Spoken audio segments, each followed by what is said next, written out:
Hey, I'm Laura, a registered dietitian with a specialist interest in gut health and IBS, and I'm delighted to welcome you to the Gut Loving podcast. This is a podcast which aims to increase awareness of IBS and the tools and therapies that can help you manage and improve symptoms.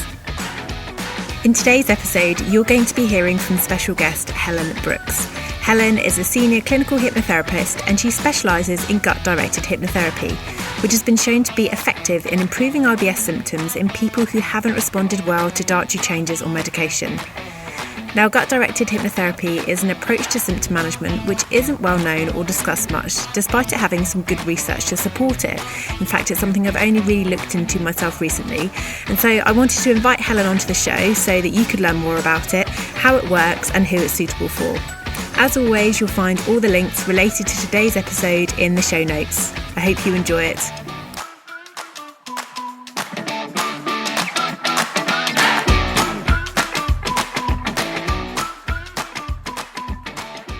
So hello and welcome to another episode of the Gut Loving podcast. And whether you're a new listener or a returning listener, I am delighted to have you here. So today I'm welcoming a guest to the show, which is very exciting as it means that I get to dive into a topic that I don't have much expertise in. So without further ado, I'd like to introduce you to Helen Brooks. Now, Helen is a senior clinical hypnotherapist and she's got 17 years of experience in hypnotherapy with a specialist interest in gut-directed hypnotherapy to help with IBS symptom control. So I'm super excited to chat to her today. So welcome to the show, Helen. How are you? I'm good, thanks. Thank you so much for having me. I'm really excited to be here. Amazing. And tell us, where are we talking to you from today? I'm in sunny Brighton today on the south coast. Oh, lovely. So are you actually near the water? I can see the water out of the top bedroom windows, yeah. Amazing. That sounds very idyllic. Yeah.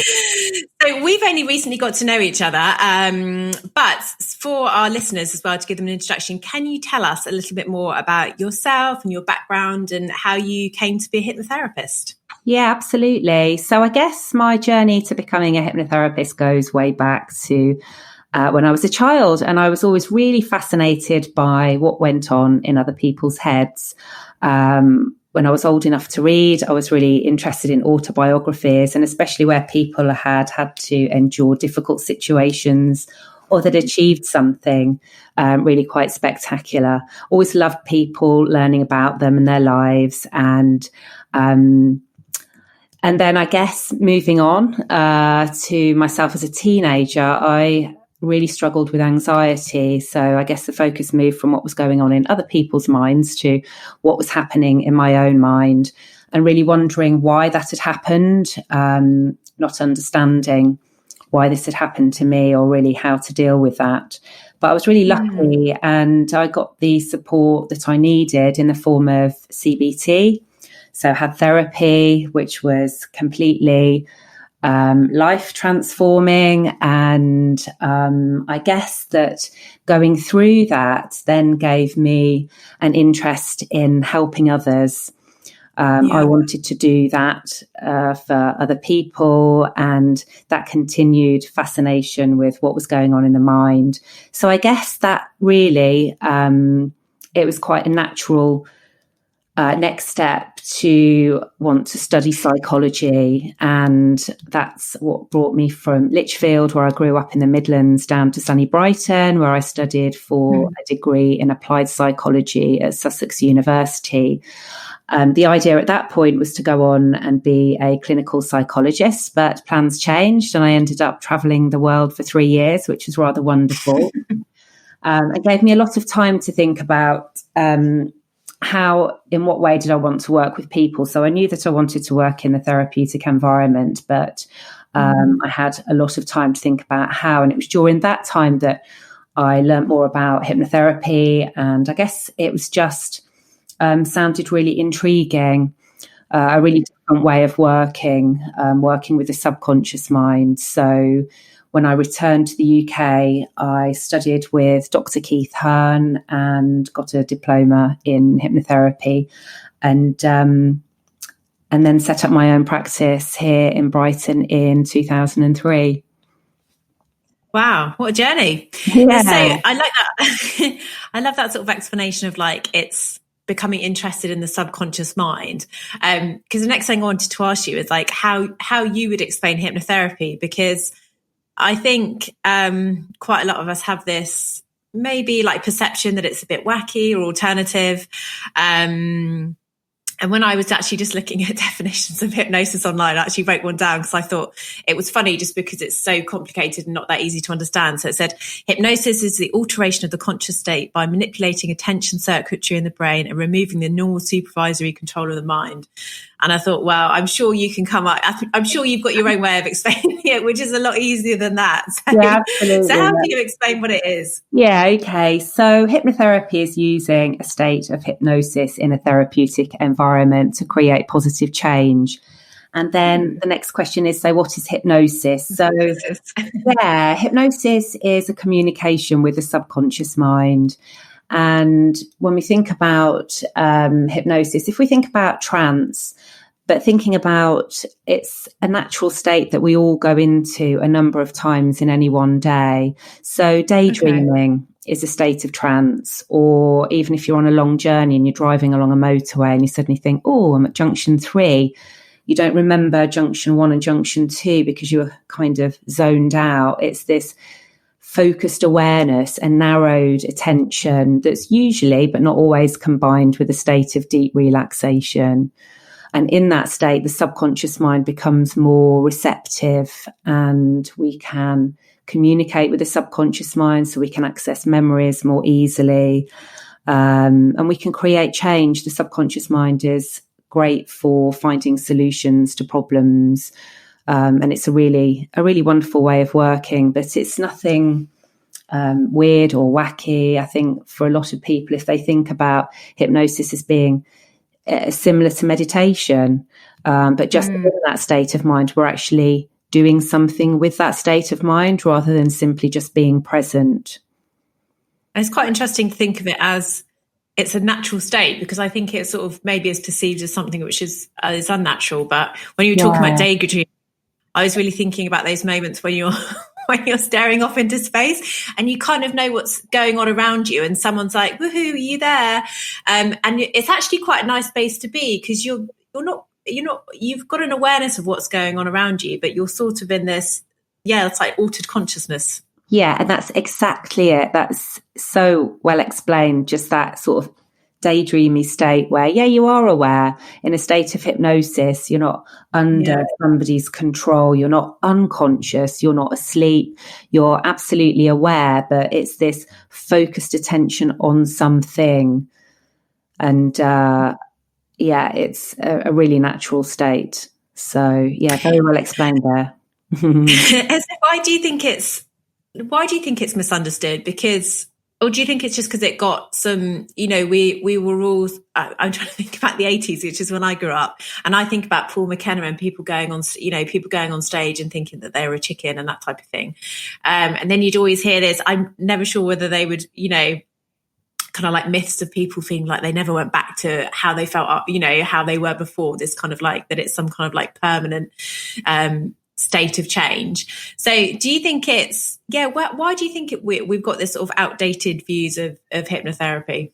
I think that's a lot to do with the things that we see on TV, which are generally stage hypnosis or they're silly things, and it's really common. I'm often watching TV. I've got 2 children, and with the youngest one, I know recently I've watched Captain Underpants and Danger Mouse, all the good stuff, and on those programs, there's always some evil villain with swirly whirly eyes or some way of controlling people and getting them to do bad stuff. So I think that it's constantly reinforced. We've got this cultural idea about hypnosis being somebody that is evil or they have a power over somebody. And it's a question that comes up, even when people are considering hypnotherapy, which is a therapeutic environment with somebody that they would trust and it's only going to do good things. But often there's still that, are you going to make me cluck like a chicken question?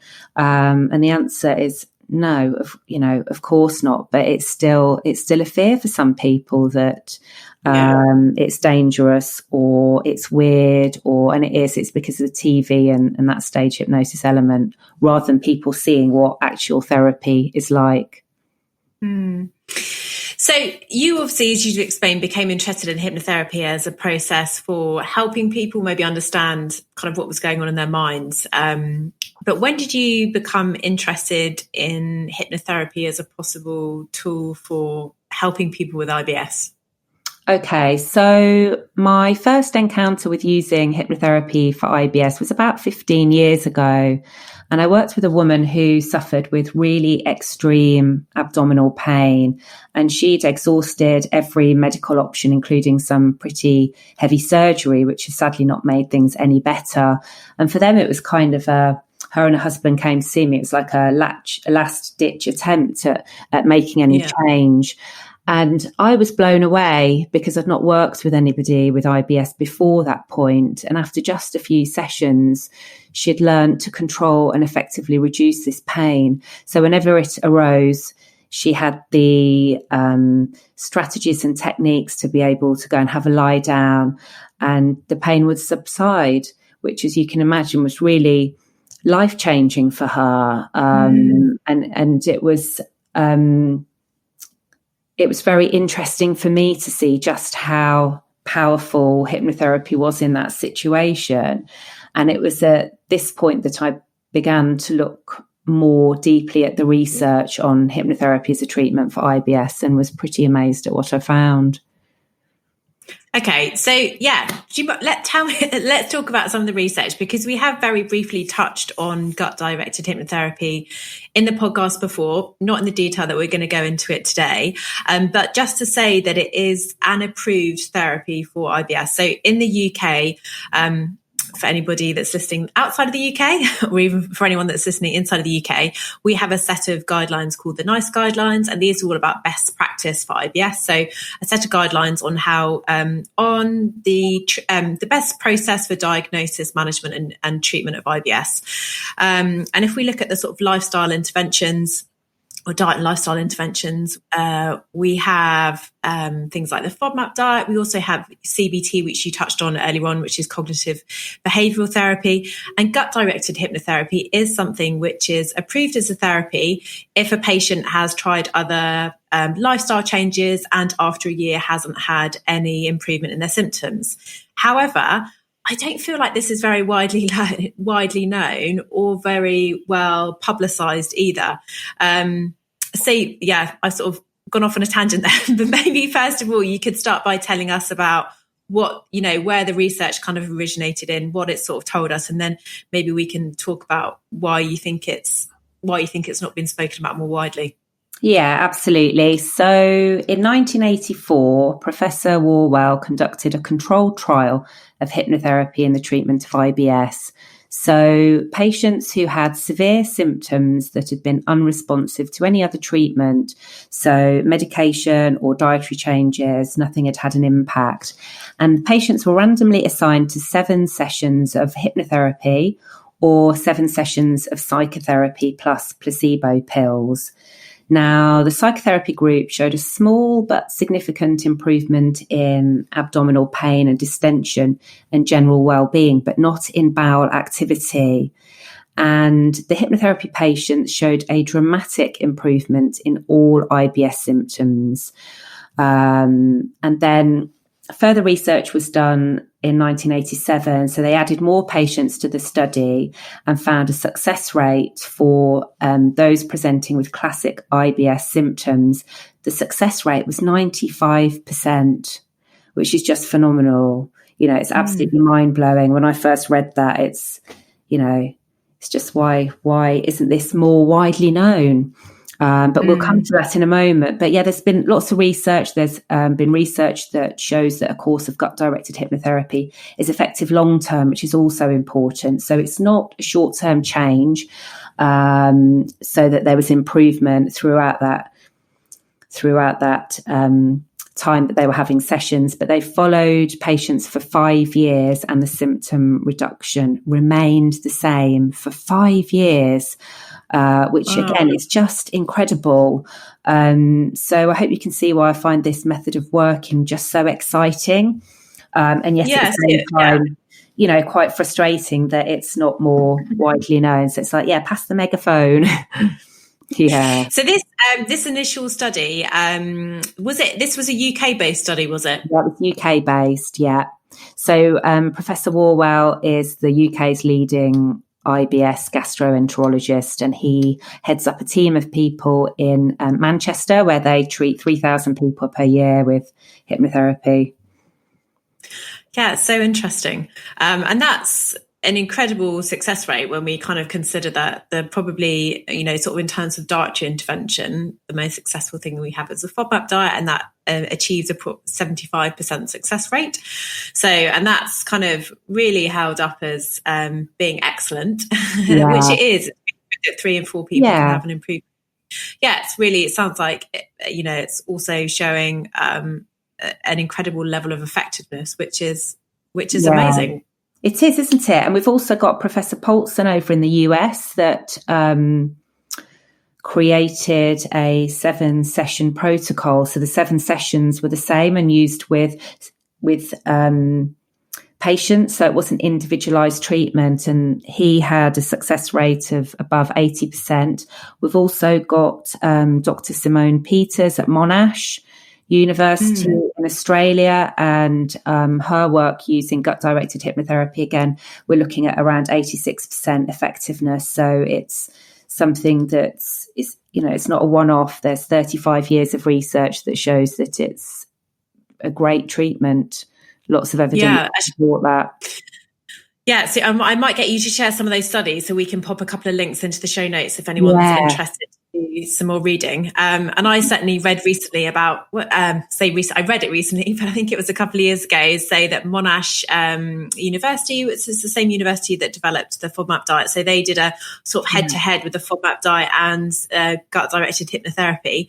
And they found that each was as effective. You know, they were both equally effective. There wasn't one treatment which stood out as being better, which again is kind of incredible, really. I think when we think about it, yeah, and it makes. I think it's you know, we sort of talk in the podcast about, you know, always sort of maintaining hope in that if one thing hasn't worked for you, so if dietary therapy hasn't worked, then, you know, please don't feel like there are no other options, you know. And I think information like this is really positive because it offers another potential tool in the toolkit for somebody.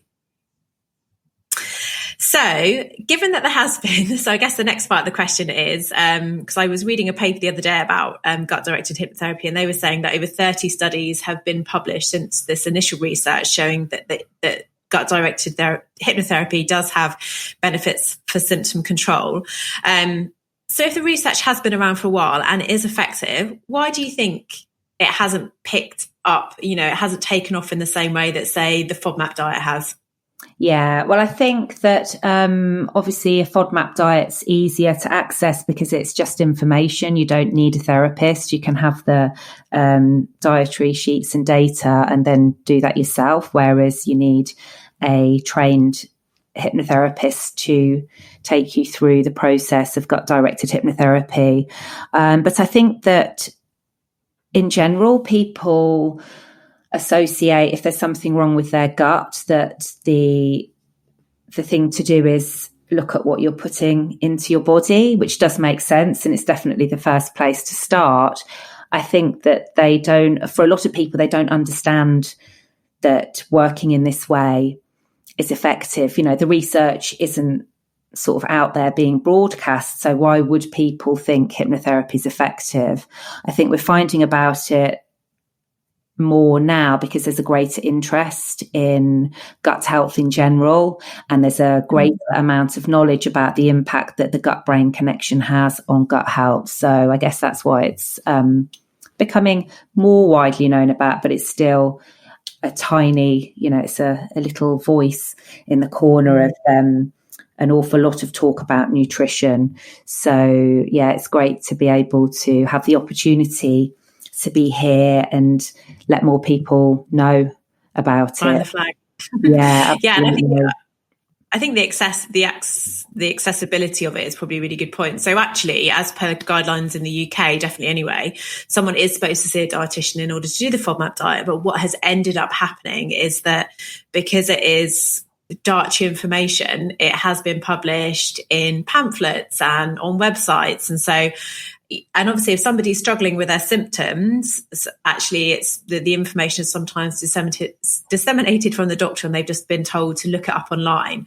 And actually, what they should happen is that they're referred to a dietitian to do it properly. But because this information has been made available, we have ended up seeing lots and lots of patients attempt to do the diet on their own, or attempt to do the diet and end up staying on it for a really long period, which can actually be incredibly problematic for different reasons. So, it was great that the FODMAP diet has been developed, and it's wonderful that we have this tool, but really in terms of how it's been delivered, that has kind of not been delivered in the best way in always. I say sometimes it is, but it would be great to have more dietitians and more practitioners who were educated diet to be able to do it properly. But I'm guessing, with gut-directed hypnotherapy, it's not something where we could just put the information online. As you said, you do need sort of practitioners that are particularly experienced in this area. If we consider that IBS is the most kind of commonly diagnosed GI complaint, it's one of the most common reasons that people approach their GP. It feels like this is we've got a sort of tiny percentage of people maybe offering the service compared to how many actually people might benefit from it. So maybe we can make the differentiation. So obviously you've explained that hypnotherapy is this kind of sort of deep state of relaxation where we can talk to our subconscious mind to affect positive change. So how does gut-directed hypnotherapy differ from other types of hypnotherapy that you might receive for, I'm thinking of something like stopping smoking, but you can tell me if that's wrong completely. But if I think about therapeutic options for hypnotherapy and things that might help with, I kind of think about things like stopping smoking or maybe helping with anxiety. So how does it differ from something like that? Yeah, so it differs because we're using the hypnotherapy to change the function of the gut. So a lot of people know that the subconscious mind is great for changing the way that we think. So things like, as you just mentioned, stopping smoking or anxiety.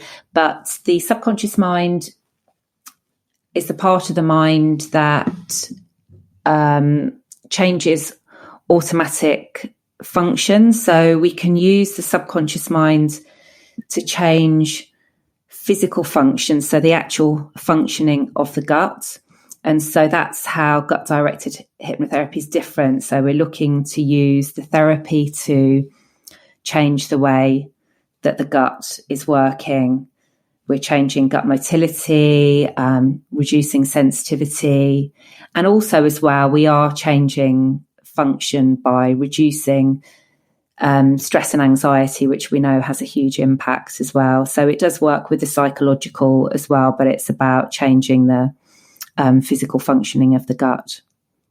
Oh, that's super interesting. And I'm not sure if we really ever touched on it in the podcast before, but one of the incredible things about digestion is that it is done without your conscious input, which it kind of needs to be, given that it has to go on in the background. And if you actually having to think, now I've got to switch on the acid, to break everything down, and now I've got to kind of focus on peristalsis, it obviously wouldn't be possible. So it has to be under kind of sort of non-conscious control. But then that's interesting that it never occurred to me that because it's under sort of your subconscious, that actually that's how hypnotherapy, that's how it kind of connects in that way. That's it, yeah.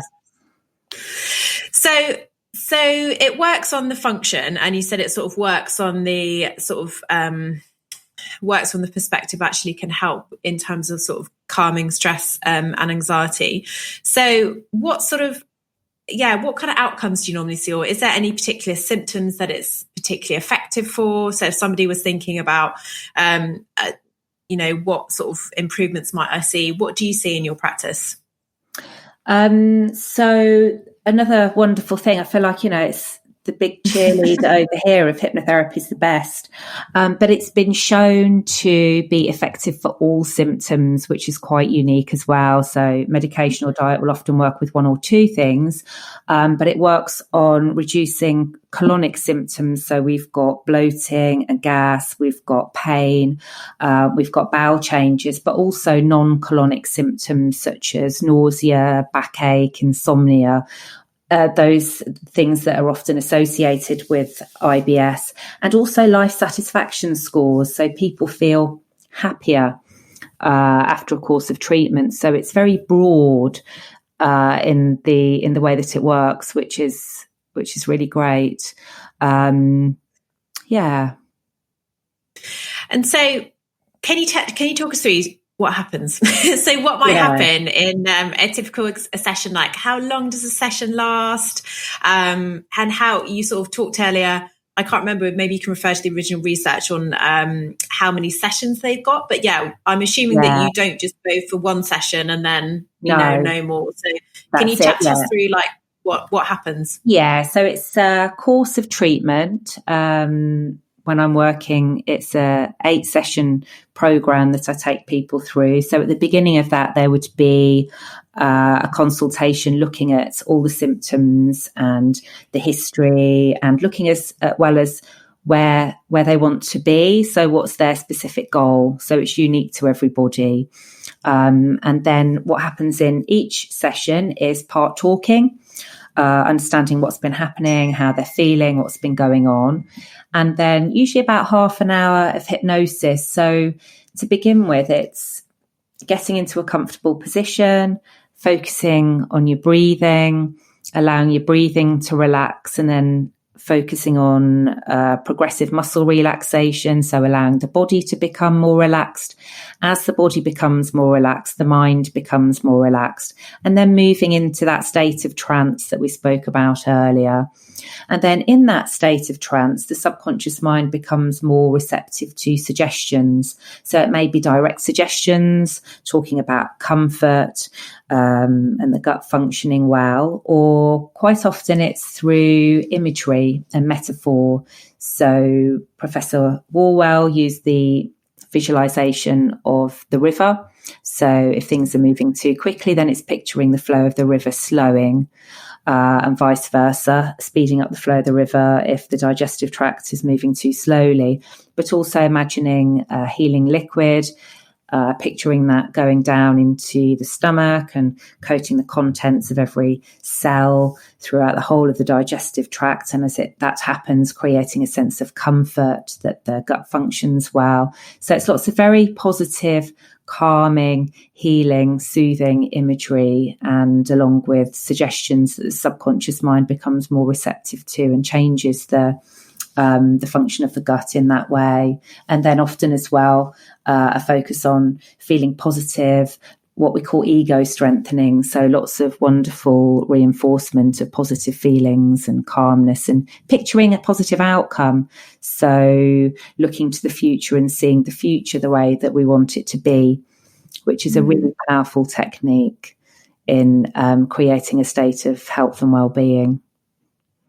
So then in the 8 sessions, are they similar? Is it sort of that, is it a process of almost like cementing that, those visualizations and those feelings, or are there sort of different themes for each session? So different themes for each session. In the program, I focus on what I call 3 pillars of transformation. So the first is the body, where we focus very much on breathing techniques and physical relaxation to activate the parasympathetic nervous system into that wonderful state of rest and digest, and seeing how effective that can be. Then moving on to using the mind, so looking at how to reduce stress, understanding stresses that we can deal with, the things that we can change, and for those things that are stressful that we can't, how we can change our perception of those or develop more resilience. And then working with the subconscious mind to change that communication between the brain and the gut and transform the way that the gut functions. So yeah, they are different, but between sessions, audios are listened to. So there are a number of different audios. So it is a process of working in the sessions, but also there's homework to be done, psychological strategies, small homework, not, get the books out and spend an hour writing, but useful psychological techniques and strategies that people can use, and listening to audios regularly, because that's the part that's retraining the gut. We're teaching the mind how to control the gut, in essence, and that takes some practice. Yeah. And is this something that somebody should be practicing? So I'm assuming that, do you recommend they listen to it at bedtime, or like a particular time when they can relax and do nothing else? Yeah, so I recommend varying the time of day. So if people always listen at bedtime, it's far too easy just to drift off into sleep. Fall asleep. Yeah, just fall asleep immediately. But varying the time of day. And I say to people, listen 5 times a week. The more that people listen, the subconscious mind loves repetition, and the more that they do it, the more effective it will be. Oh, that's really interesting. So it's sort of coming into it, knowing that it's this 8-week program, but there's obviously this commitment to listening to the program, and obviously practicing those techniques between the sessions as well. Yeah, absolutely. Yeah. I like setting some homework. And you sort of talked. Yeah. Yeah.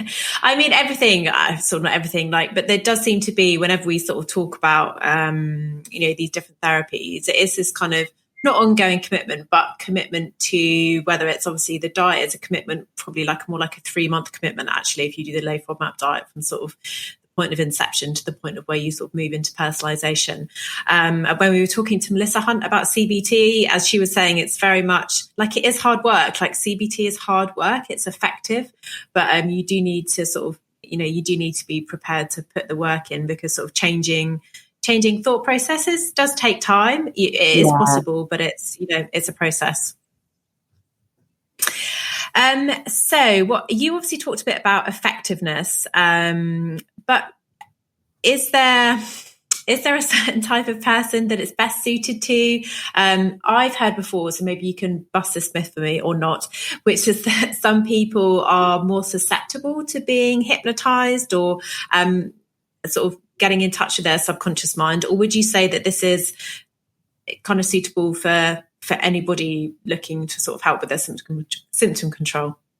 So some people have a higher hypnotic ability as such. They find it easier to go into trance. However, we can all learn to enter that state, because it's natural, because it's something that we do every day. Everybody can be hypnotized, but some people it's just a little more practice. But if there's a willingness there, then absolutely, there's no reason why it can't be effective for everybody. And once somebody's been through this initial process, whether it's something online or face-to-face, and say they've had the 8 sessions, do they need to have maintenance sessions? Do you recommend that they keep listening to the recordings? What do they need to do to sort of maintain the symptom control? Yeah, so once the symptoms have been reduced, then we're looking at a long-term change, but obviously it's great to have access to all the audios, so that if there are any big life stresses, or there are any changes where they feel that their gut's been affected, then they can just revisit that and find that state of balance and harmony, and that calmness, by just using the techniques and the strategies that they did the first time around. But generally they don't need to, so it doesn't take maintenance. But if there was a big life event or something that happened and they found they were affected, then absolutely, they can revisit that and use those techniques again. Yeah. And do you have any thoughts about whether this is kind of most effective delivered being sat in front of somebody? Obviously, during times of Corona, everything's had to move online, and this means that I'm also, rather than having any face-to-face appointments, everything's online now. So is there any evidence to show that this is effective delivered online, or do you feel like it's better face-to-face? Does it also work in a group? Is there any sort of research as to different methods of delivery and how that alters effectiveness? Yeah, so both of those things actually have had clinical research, and Professor Warwell's team looked at Skype as an option, and they found that it was pretty much as effective as face-to-face, which is wonderful. And also small groups. So group is effective as well. I think in the research, they looked at groups of up to 8 people. And that was equally as effective, which is brilliant because it just means that it makes it more accessible. So in terms of the program that I created, I wanted to do that because there's only so many people that live near enough to come and see me. And I wanted a way that would make treatment more accessible so that anyone, anywhere in the world can access treatment online, which is great. And I think that, although coronavirus has been really awful, in other ways, there's been... let's take a positive slant on that, is that we've all become used to being online, and it's opened up a whole new way of working for most people. So many people that, me and myself, I'd never really been on a Zoom call prior to, I think my first Zoom call was, fairly recently. And now we're all on Zoom all the time, and we've become more comfortable with it. It feels more natural. So it opens up possibilities in terms of accessing treatment, which is a good thing. Yeah, and it's so great to hear that it is effective over Skype. So that's I remember reading. I don't think I read the paper. I read the press release about that. The fact with the research from Manchester, towards research that Skype sessions are effective. I think that was quite recent, wasn't it? And I thought, wow, that's really fantastic because again. Just taking away the necessity to maybe if somebody doesn't, they were delivering it in Manchester, but if somebody didn't live near Manchester or, for example, like didn't live near Brighton but wanted to see you, but they could be sure that actually it was effective over Skype, then totally takes away the travel burden, but also just means that it's probably more relaxing to be in your own home as well, rather than kind of sat in a clinic somewhere you don't know. Yeah, exactly. You can have your slippers on and a cup of tea, and there's no worry about catching a train or being sat in a traffic jam. It's makes it much more relaxing and much more accessible. And that's a really big thing for so many people, as you know, with IBS can be really difficult heading out if there's urgency issues, with a sort of mental map of where the nearest toilet is, and it takes all of that away. Yeah. And so who would you say it's best suited to? Because I'm kind of thinking about somebody who maybe hasn't responded to dietary therapy, or for somebody who knows that stress and anxiety are a big trigger for them. And one of the things that we've spoken about a bit before on the podcast is I think the reason that so many people turn to dietary therapy is because about 8 or 9 in 10 people who have IBS feel that food is a symptom trigger. And so it's a natural then conclusion to come to that it's the food that's a problem. And what I sometimes try to say is kind of stepping back from there. If you're putting food into an already kind of stressed out or anxious gut because that's what's going on in your mind, it almost doesn't matter what you're eating because it's the sort of underlying stress and anxiety that is provoking those symptoms when you're eating. So and I think sometimes dietary therapy can be really effective. So I've certainly had patients who've come, the diet has been the trigger for them. They've done perhaps the low FODMAP diet, perhaps some other dietary intervention. And it's really, they've had like a 70-80% improvement. And I've certainly had some people who've gone through that and it's made virtually no difference at all. And I'm sort of thinking those types of people, it would be an excellent kind of next step for.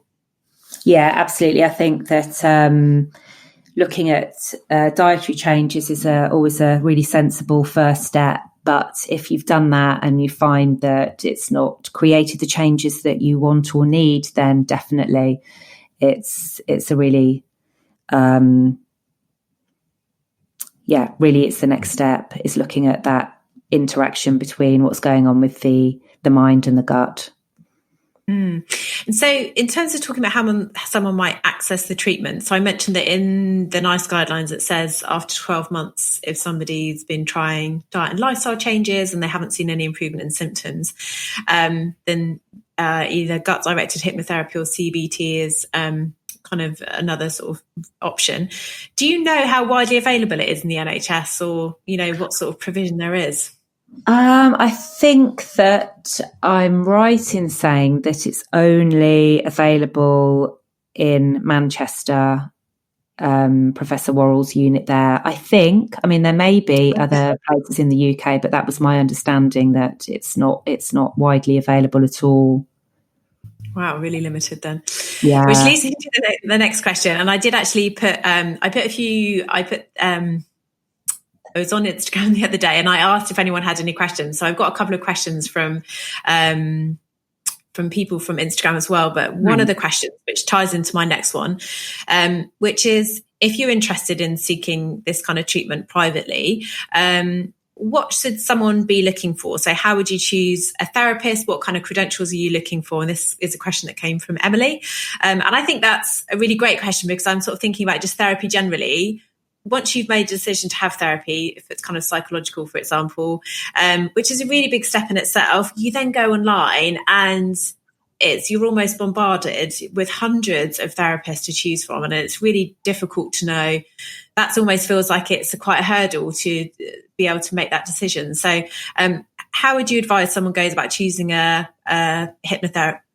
specialist gut-directed hypnotherapist? What should they be looking for? Yeah, no, great question. And it's a minefield. It is really difficult. So I think that making sure that somebody is a specialist, so looking at their website and talking and finding out and making sure that it's something that they're trained in, because lots of hypnotherapists will say that they'll do everything.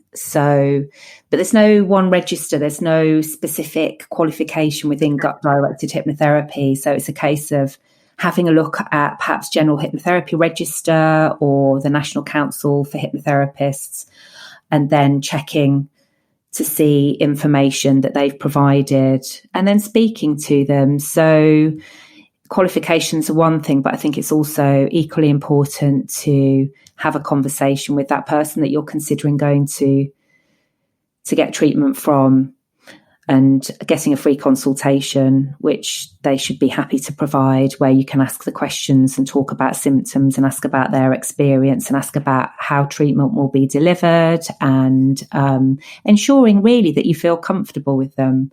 Because if you don't feel comfortable with a therapist, then you're not going to get the best outcomes. And that's really important too.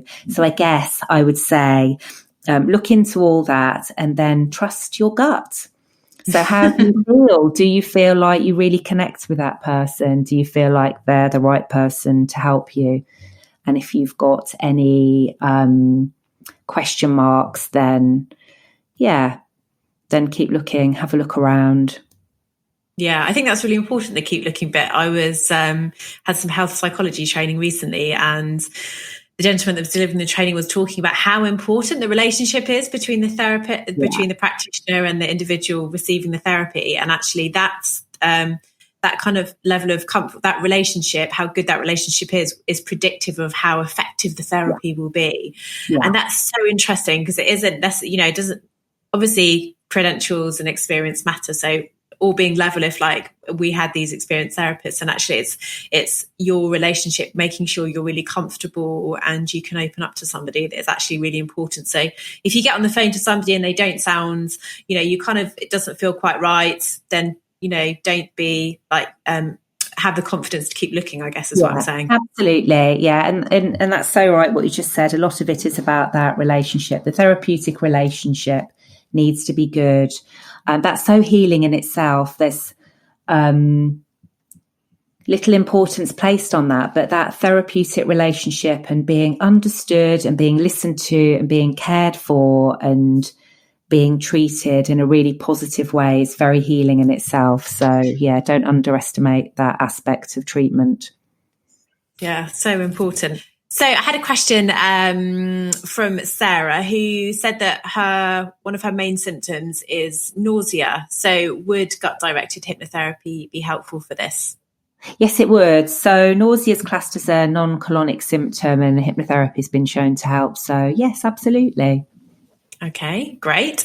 And Emma asked, would it help with anxiety, stress-related IBS flare-up? So I guess what you sort of talked about during our discussion today is that it sort of helps globally, kind of sort of with symptoms. But she's obviously referring to what I hear a lot from people is that their IBS can actually be pretty well controlled for like a couple of months at a time, and then they may get, this really bad flare up. So is what they learn in the sessions, like, can that then be applied to periods of flare ups to help? Yeah, that's right. Absolutely. So lots of techniques. So thinking about things like the breathing techniques to activate the parasympathetic nervous system and put the body back into that state of rest and digest, but also listening to the audios. A state of hypnosis in itself is a deep state of relaxation. So will help with that. So it will lower stress. And also there's a focus on reducing stress and anxiety within hypnotherapy sessions as well. So that should reduce those feelings of stress and anxiety anyway, and make flare-ups due to that much less likely to happen. Okay, great. And the last question is from a lady called Catherine, and she said, would this be suitable for somebody with an eating disorder if they were triggered by kind of elimination diets? And just to sort of add on to the end of this is if somebody has previously struggled with an eating disorder, then following something like the FODMAP diet wouldn't be recommended because it is an elimination diet, can be quite restrictive, and can potentially be triggering for somebody with that history.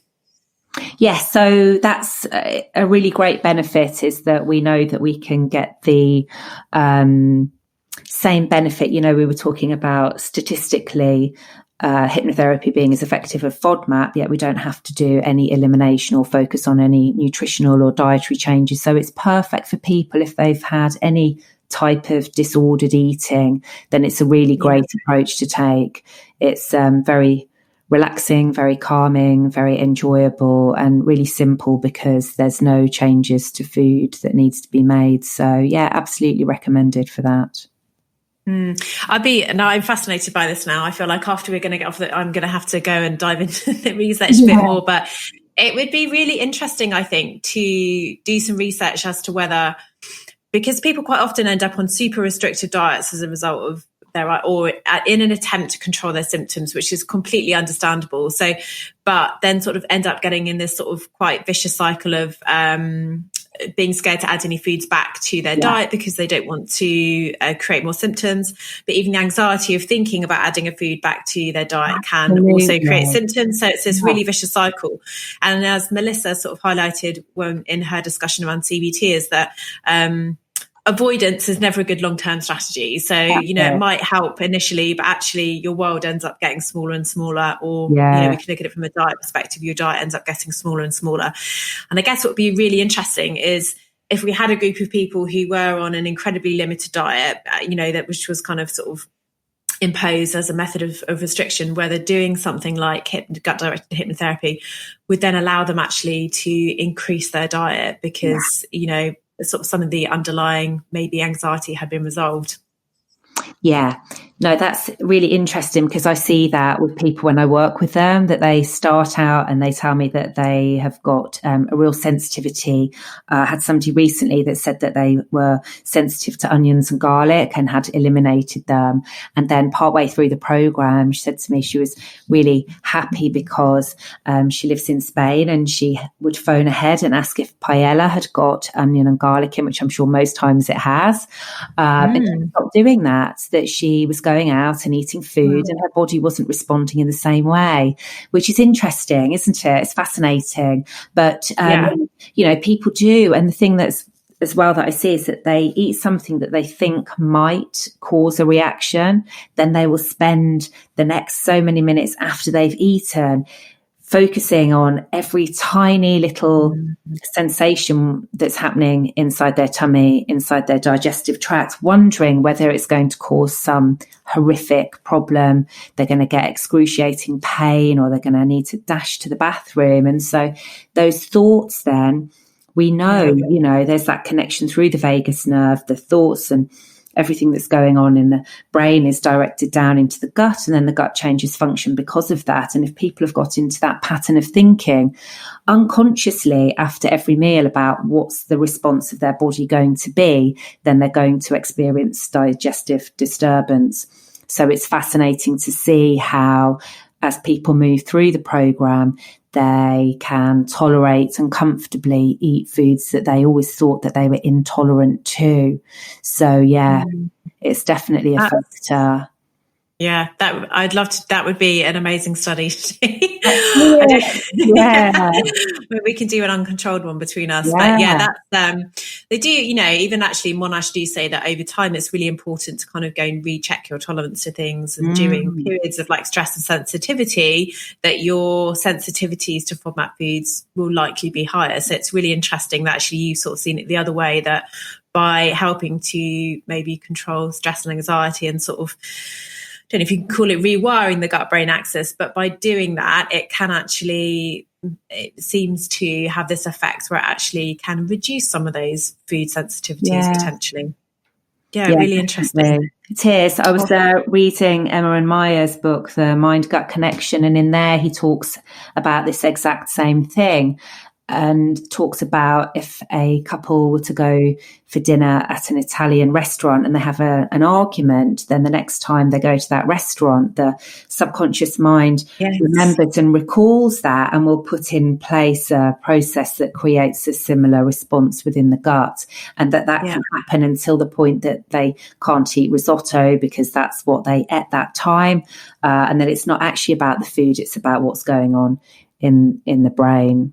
Which is really fascinating. We can't really separate the two, can we? It's almost like the one big organ because of the gut-brain axis and because of all that communication between the two. It's like one unit almost. It's hard to look at one without looking at the other. They're so inextricably entwined. Yeah, and I think it's great that there is more awareness of it now. But I think for sort of a lot of years, I mean, certainly even during my training, we certainly weren't. I didn't have any training on the gut-brain axis, but there wasn't so much awareness. And actually, I think even now, certainly, although I'm a sort of diet-focused practitioner, always now trying to make sure we have like more discussion around the other, lifestyle components and other physiological factors that can sort of tie into IBS, because it is very easy to want it to be something in the diet when actually, as I said, if you're putting, it doesn't almost matter if you're really, really stressed in your mind and anxious, your gut's feeling it too. And then at the point at which you put food on top of that, it almost doesn't matter what it is, you can probably expect to have symptoms. And I, if I've got an interview or, a talk that I'm doing, I certainly notice that my gut is upset, and I could, have exactly the same breakfast as normal that day, but be feeling symptoms. And I know that that's because, my mind is anxious and therefore my gut's feeling it too. So super interesting. So we talked about obviously accessing this kind of therapy privately, and I know you do have a program. So maybe you can tell us. You've obviously talked about a couple of case studies from, I'm guessing, your sort of one-to-one practice. But tell us a bit more about your program, because I didn't actually introduce you as this, but you call yourself the tummy whisperer. That's it. Yeah. So if people, that's how I should have introduced you. Online, I'm the tummy whisperer that wants the big megaphone to spread the word of gut-directed hypnotherapy. So I work with people one-to-one online, and I also run a group program as well. But if people would like to find out more, if they'd like to experience some of the changes using the techniques that I use, then I'm going to be running a regular free weekly Transform Your IBS with a Tummy Whisperer challenge, as it were, through my Facebook group. So come on over to the Facebook group, Transform Your IBS with a Tummy Whisperer, where you'll be learning lots more about my method of working and trying some of the techniques and strategies for yourself. Okay, awesome. So we'll definitely pop that in the show notes so people can find that. And Brilliant. I think this is what I know it kind of alludes to earlier what we were talking about in terms of like making sure that this is the right thing for you and that it feels comfortable. And I think it's so important. Like, I always offer people a 10-minute chat before I agree to work with them. First of all, to check that I am the right practitioner for them, but also just to make sure to give someone a bit of an idea of like my personality. And I'm not the right person for everybody. I don't expect myself to be. So I think it's really nice if people can experience a little bit of like what the therapeutic relationship might be like, get to know you and decide whether it's right for them first. Yeah, absolutely. So good. So finally, before I let you get on with your afternoon, you know, a lot of what we've talked about today is kind of getting into a state of, you know, relaxation as a sort of for its therapeutic potential. But do you have any tips from your sort of clinical experience that somebody might be able to try at home, which might help with relaxation or sort of stress management? Because we can't avoid stress. And at the moment, it's a sort of hyper stressful and anxious time because there's so much uncertainty, there's so much change, and everything feels out of our control at the moment. We're just literally having to just go with it without really knowing what's around the corner. And I know for lots of people, I guess for people with IBS, I've sort of had two types of things. So one group of people have potentially, it's been a bit easier for them because they haven't had to commute, which was often a real source of stress for them before, and knowing where the nearest loo was. So actually being at home has been much more comforting, you know, and actually made things a bit easier in terms of symptom control. But certainly for other people, they found that their IBS has really been flaring because it's obviously been a time of high stress and anxiety. And I think we always say things like, make sure you make time for relaxation, but then don't really talk about actually how to facilitate that. So are there any tips that you could give our listeners? Yeah, so I think that some of the easiest ways to create a state of relaxation are breathing techniques, which I know is something that's been covered before by the wonderful Dr. Rabia, who has been on here. It's so simple, but so effective, and everybody can do that. So that's really a very simple thing to do, but using the mind in a positive way. So the mind tends to be focused on the what ifs of what might go wrong or what might happen or negative outcomes.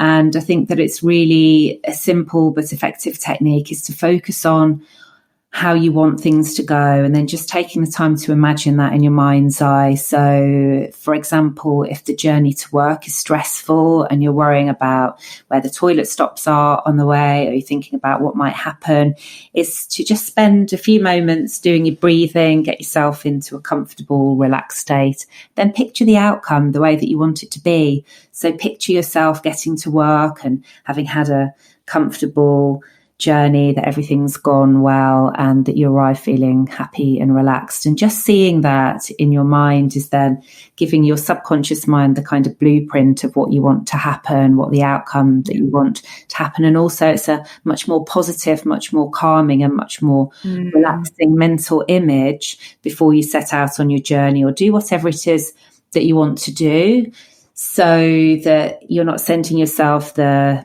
sort of horror version, the stress version that's more likely to create digestive discomfort. So it's a really simple way of just picturing things how you want them to be and trusting that all will be well.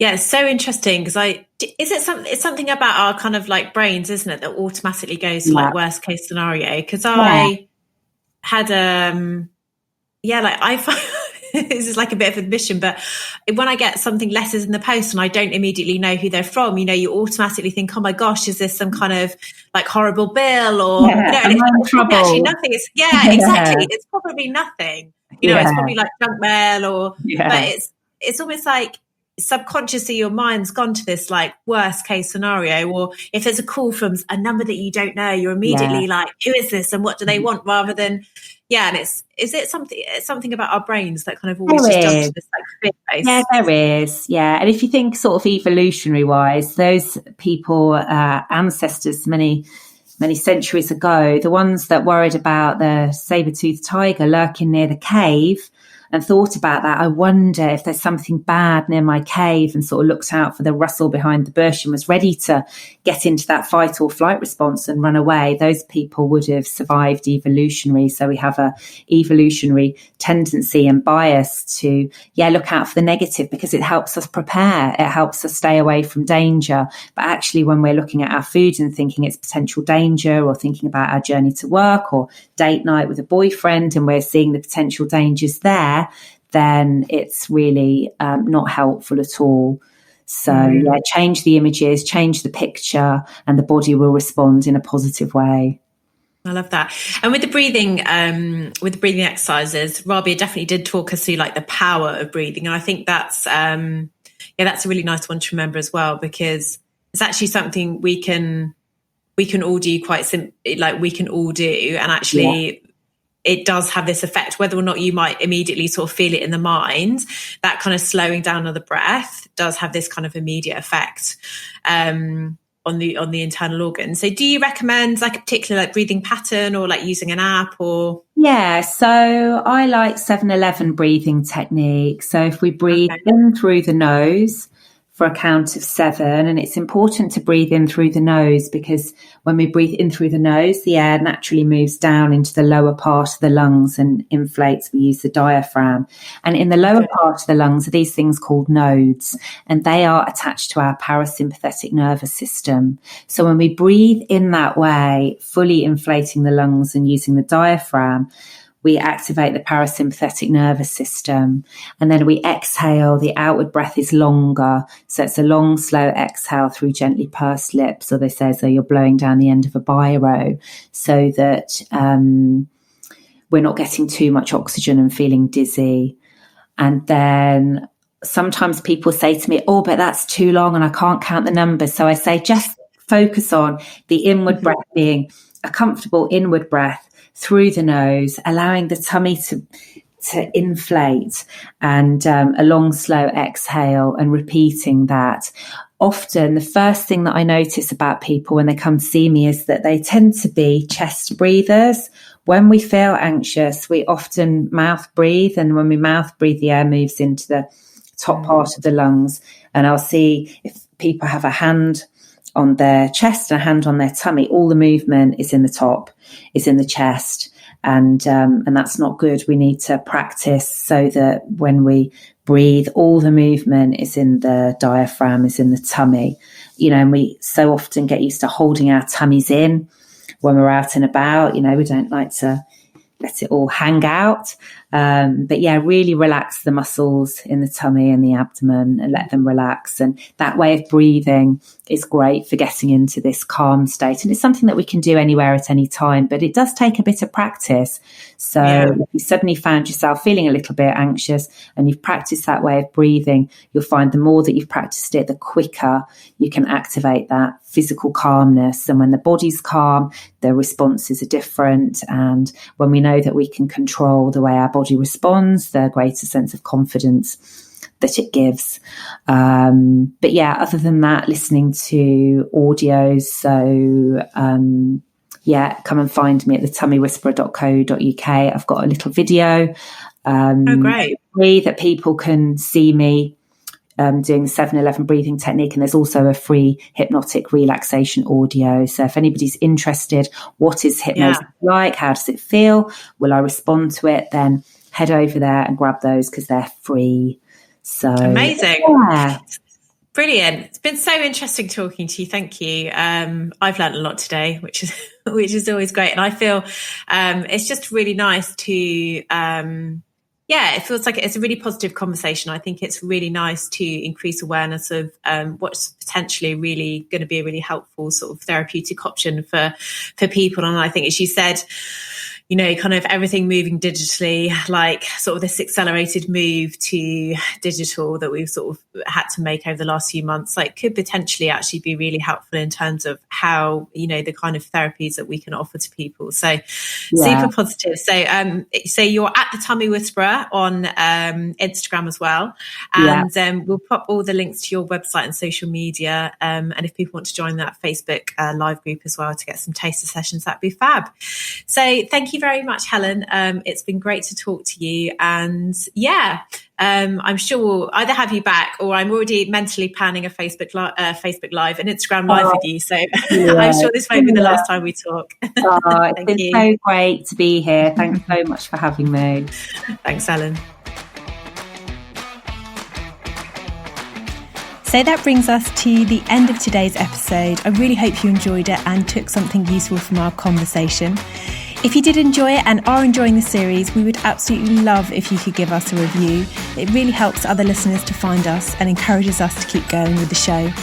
And if you are really enjoying the episodes and series, why not hit subscribe so that new episodes land in your podcast inbox without you needing to remember to check in. So thanks again for joining us, and we look forward to you tuning in again next time. Take care.